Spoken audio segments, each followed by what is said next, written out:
پتہ نہیں آپ لوگ قرآن نہیں پڑھتے. میری ہاتھ جوڑ کے ونتی ہے کہ اس دیش کا ہندو آپ جس بھاشا میں چاہتے ہیں قرآن اویلیبل ہے, قرآن شریف پڑھ لیجئے. اس کو دھارمک کتاب سمجھ کے مت پڑھیے. آپ مانیے کہ کتاب ہے, جیسے پریم چند کی کہانی پڑھتے ہیں, جیسے ساورکر کا اتہاس پڑھتے ہیں, آپ اسے صرف پڑھ ڈالیے. پڑھنے کے بعد جو بھی کچھ میں کہہ رہا ہوں مجھ سے 1000 گنا آپ یہی بات کہنے لگیں گے. اس میں جو لکھا ہوا ہے اس کو چھپایا گیا ہے, جو نہیں لکھا ہے اس کا پرچار کیا جا رہا ہے.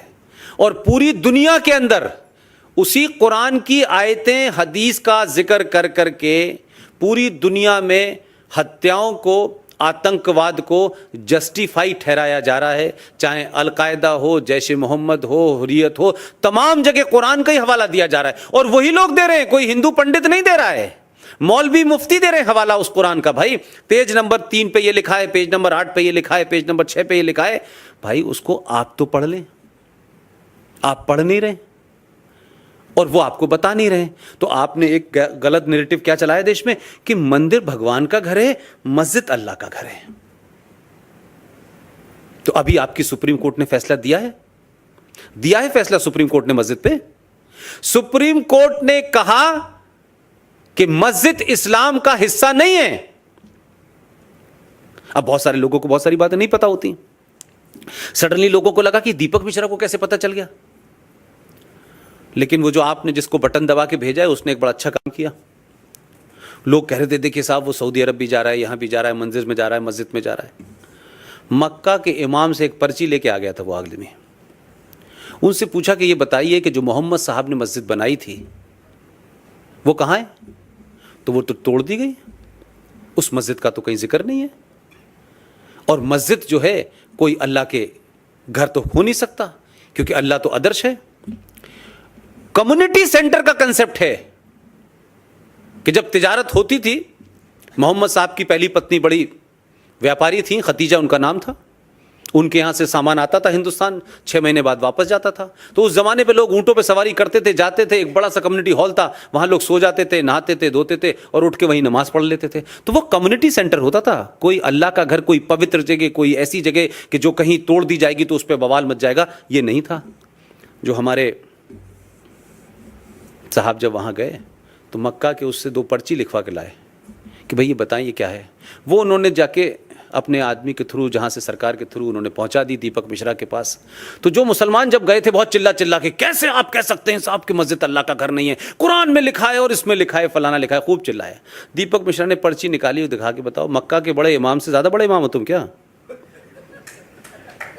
ایک نہیں بولا, بولے نہیں وہ ایسا نہیں تھا صاحب, وہ ایسا ہو گیا ہوگا, فلانا ہو گیا. اس کے بعد کوئی ریویو پٹیشن نہیں آئی. لیکن یہ ثابت ہو گیا اس دیش میں کہ 70 سال سے مسجد کے نام پہ آپ کو لوٹا گیا, ڈرایا گیا. جب مسجد پوتر ہی نہیں ہے, مسجد اسلام کا حصہ ہی نہیں ہے, تو وہ تو ایک ریسٹورنٹ ہے جیسے اسلام وہاں سعودی عرب میں توڑ دیا جاتا ہے. روز مسجدیں ٹوٹتی ہیں وہاں پہ, مسجد کا کوئی کنسیپٹ ہی نہیں ہے. تو اسی قسم کے فراڈ اس دیش میں صرف اس لیے ہو رہے ہیں کہ آپ ان کی کمیوں کو اور کمزوریوں کو نہیں جانتے ہیں, اور وہ آپ کو ڈرا ڈرا کے بابری مسجد کے بارے میں کہنے لگے کہ صاحب یہ مسجد شہید ہو گئی ہے, آپ نے کاشی میں کیا کیا ہے, آپ نے متھرا میں کیا کیا ہے. تو میں اس سماج سے پوچھتا ہوں بھائی کہ کیوں آپ نے ٹھیکہ لے رکھا ہے کیا, کہ آپ کا ہی سارا اس بات کا ٹھیکہ ہے کہ جب تک کورٹ کچھ نہیں کہے گی تب تک آپ کچھ نہیں کریں گے. بھائی جب یہ ثابت ہو گیا کہ مسجد جو ہے اسلام کا حصہ ہی نہیں ہے, مسجد اس لائک کے ریسٹورنٹ, آج ہے توڑ دیجئے, کل دوسرا بنا لیجئے. نہ اس میں اللہ کی استھاپنا ہوتی کیونکہ اللہ ہو نہیں سکتے, نہ اس میں قرآن رکھا جاتا, نماز پڑھنے کی جگہ ہے, نماز تو آپ جو ہے سڑکوں پہ بھی پڑھ رہے ہیں. تو بھائی متھرا کی مسجد کا یا کاشی کی مسجد کا انتظار کیوں کر رہے ہیں؟ کورٹ کہے گی کیسے توڑیے. ارے آپ کے گھر میں کسی نے انکروچمنٹ کیا ہے, ہٹا دیجئے, ختم کریے بات. آپ اتنا لمبا پکڑا کیوں کرنا چاہتے ہیں بھائی؟ کیا بابری مسجد آپ نے کورٹ سے لکھوا کے لے گئے تھے کیا اڈوانی جی, کہ آج ہم توڑنے جا رہے ہیں لیگلی؟ ارے وہ چلی گئی, قصہ ختم ہو گیا. اب تو یہ طے نہ ہو رہا ہے کہ مندر کب بننا ہے, اتنے تو طے نہ ہونا ہے. تو میں کہہ رہا ہوں کہ چیزوں کو سمجھنے کی کوشش کیجئے. میرے جیتے جی ایک فیصلہ اور آئے گا. میں نے ابھی کچھ اس پہ کیا نہیں ہے, ابھی کچھ نہیں کیا ہے میں نے. ایک فیصلہ ضرور آئے گا کہ یہ جو قبرستان ہے نا, یہ بھی اسلام میں حرام ہے. اور یہ میں نہیں کہہ رہا,